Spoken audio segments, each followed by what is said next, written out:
Today marks 3 years since the death of Houston native George Floyd at the hands of a Minneapolis police officer. Floyd was being arrested for allegedly using a counterfeit bill at a convenience store. He told officers he didn't want to go inside of the squad car, and shortly after, former officer Derek Chauvin put his knee on Floyd's neck for more than 9 minutes. Floyd said he couldn't breathe before falling unconscious and eventually dying. Video of his murder sparked outrage worldwide. And earlier tonight, a special screening took place of a documentary about the creation of the George Floyd sculpture that was placed here in Houston. The event happening at the historic Emancipation Park Center in Houston's 3rd Ward. Dozens of attendees are there to watch the 40 minutes in-depth film. In attendance are some of George Floyd's relatives, as well as several state and local leaders.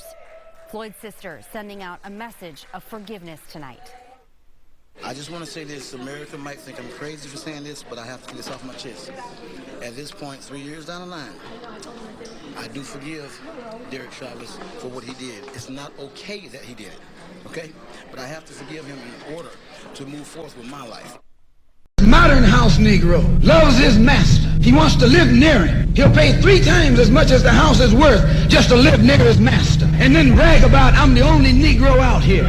I'm the only one on my job. I'm the only one in this school. You're nothing but a house Negro. And if someone come to you right now and say, let's separate, you say the same thing that the house Negro said on the plantation. What you mean separate? From America? This good white man? Where you gonna get a better job than you get here? I mean, this is what you say. I ain't left nothing in Africa. That's what you say. Why you left your mind in Africa. This is George Floyd's sister, one of his sisters, I guess. I think he has more than one. But this is one of his sisters, okay? And you heard what she said. She forgives Derek Chauvin for murdering him on the world stage in front of the planet, you know. Her brother's death was catalyst for some change in our society, okay? Violent change and shit, but not really that much carried out, you know, some of the serious stuff, not so much carried out by black people, but mostly a lot of opportunists were mixed in there, okay, from both sides of the conflict, okay? It's one of the few times, you know, in recent history that people were so disgusted with the inhumane behavior of a single person that they all gathered together to go and confront him, okay, or confront his place of employment. From there, sparked riots that engulfed the country, right? And you saw a lot of cops getting on their knees, you know, taking a knee, you know, and companies bending over backwards, pledging support and, you know, in our embattled communities, our economically deprived communities. Her brother was a catalyst for change, and I feel that, you know, her forgiving Derek Chauvin, you know, I can't judge it. That's how she chooses to live her life. So be it, you know. But like, I think she fails to see the forest for the trees. It's a fatal shortcoming of our people today, that they want to be liked instead of respected. All right, George Floyd, Derek Chauvin, say it herself. George Floyd, Derek Chauvin, for murdering her brother. You know, doing it with impunity, knowing what he was doing. It's quite obvious if you look at the clip. I would have included the clip here, but standards and practices, okay? I would have liked to include George Floyd's death, you know, that killing, the entire, length of it, you know, right after she said that.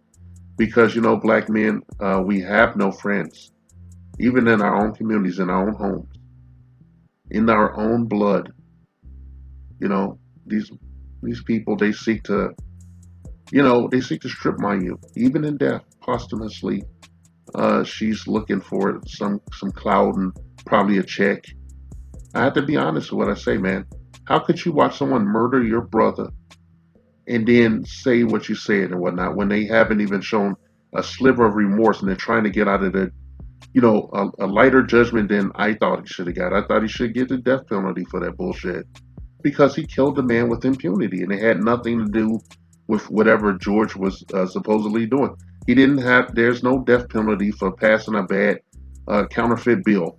Okay, there's no death penalty for making wrong decisions in life. There's no death penalty for being so down and out that you performed on an adult website. Okay, George Floyd did that stuff. Okay, worked security with Derek Chauvin.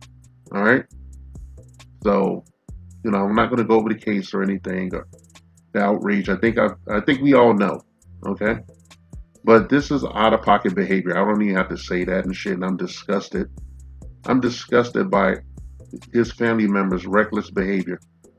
Okay, we have no solidarity. There's no code of ethics and shit. It gives credence to all the times that I said that I felt like getting a lawn chair, sitting in front of my house, and watching the country burn down. Okay, it makes you sad, man, that we're going to share the same fate as the early American Indians who were hunted to extinction and shit because of the mindset of people like this. All right, I have no doubt that his family member are looking for a check. And I don't care who was in her ear or anything. She knows what's right and wrong in her heart. She's old. She's probably older than George. You know. I'm not going to talk about her how she identifies herself. Okay. They said sister in the news article. Okay, which comes from Fox News. You notice?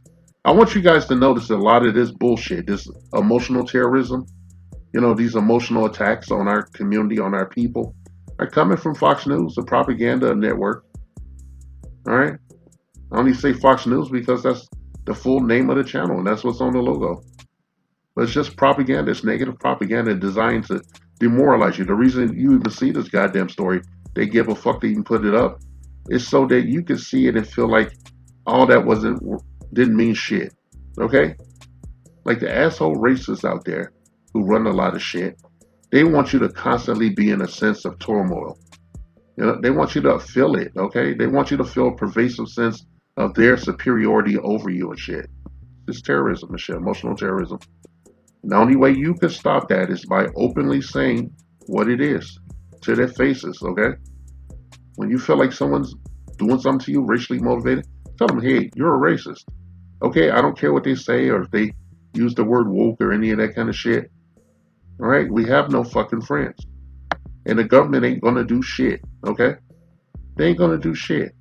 And these people, they do their brother a disservice. Can you imagine if you were murdered and then your family members were talking about forgiving your murderer and shit? There was no crime of passion or anything except on Derek Chauvin's part. He has a sick, disgusting fetish for murder, for killing our people. You could see it on his face when he was murdering George Floyd, that he was enjoying the reaction of the people as he slowly killed this man. Okay? Don't forget, there were a number of police officers there that did nothing. Okay? And there was a ton of people out there watching this shit who did nothing. And then after the fact, they had a delayed knee-jerk reaction, which resulted in riots that engulfed this country and shit, and the ongoing ignorance of the White House today and shit. Okay? They want to reestablish the status quo and shit. Don't let them do that, okay? Don't let them do this shit to us. Okay, even if we're at the brink of extinction, even if we're not going to be here tomorrow and shit, you owe it to yourself to be true to that person you see in the mirror, okay? Man, this is her truth, okay? This is George Floyd's sister's truth, and it disgusts me. She disgusts me and whatnot, and I hope to never see her again and shit. And I hope her and her family members who endorse this behavior don't get one red cent out of, you know, I don't know, discounting his death, rug sweeping a man's death, unnecessary death. Okay, they're rug sweeping it. Right? It's a problem with our women. It's the thing. One of the things I hate most is part of their inherent socialized misandry. Okay, it's one of the things I hate the most. I can't lie. I hate it when black women rug sweep the condition of black men that they can't, turn into money posthumously and shit. Okay, we got to work at making sure that no one can profit from our deaths, and that if they do, it costs them an arm and a leg. if not more. All right? This is the Geek Underground, and this is all I really have to say. I'm so disgusted. I pray to the Most High, give me something to believe in and shit. This message has been paid for by the Dusties. Yes, the niggas you love to hate.